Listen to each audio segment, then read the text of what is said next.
half the electricity generated for the entire continent of Africa. Unlike other countries in Africa, South Africa is a large manufacturing country.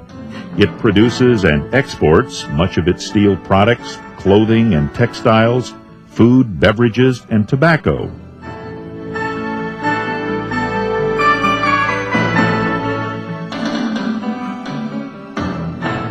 The rivers in South Africa are not designed for large ships, so the majority of transport is by train or air.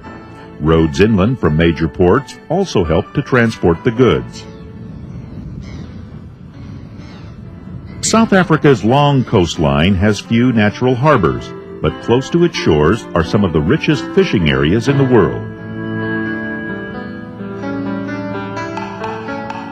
Because of its rich resources and good industrial base, South Africa is an important force in Africa and the rest of the world.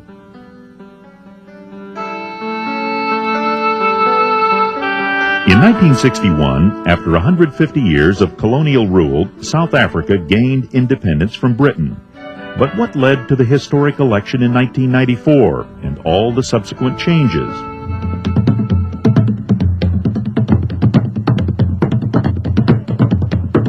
For years, the majority of South Africans lived under a system known as apartheid, which literally means separateness.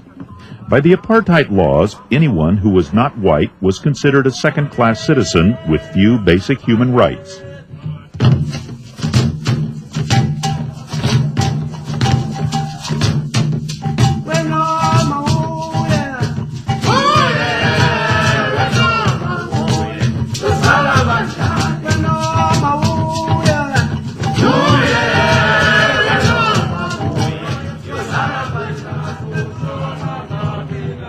But in 1990, then President F.W. de Klerk worked for changes that did away with the apartheid laws. It is time for us to break out of the cycle of violence and to break through to peace and reconciliation.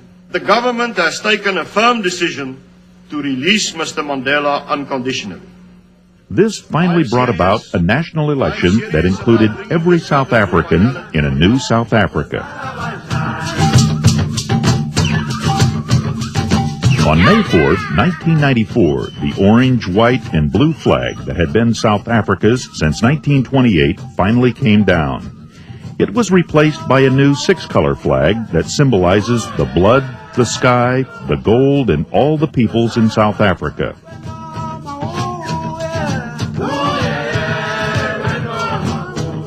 The country's 4 provinces were dissolved and replaced by 9 new provinces. Pretoria was kept as the official capital, and South Africa is still governed by a parliamentary system like Britain and Australia. Nelson Mandela was inaugurated in May 1994 as the country's first black president. His party, the African National Congress, won 62% of the vote. The moment to bridge the chasms that divide us has come. With sweeping changes immediately after the election, the new South Africa looks very different from the South Africa of the past 300 years.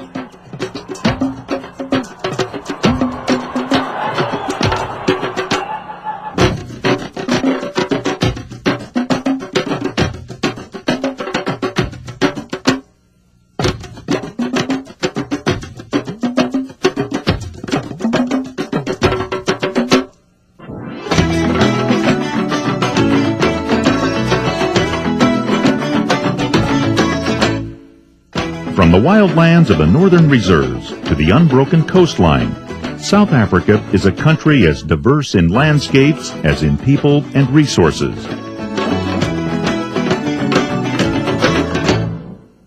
While the challenges for South Africa are many, it still remains committed to the belief that learning from the past can change the future. And in that, South Africa hopes to lead Africa as the land apart.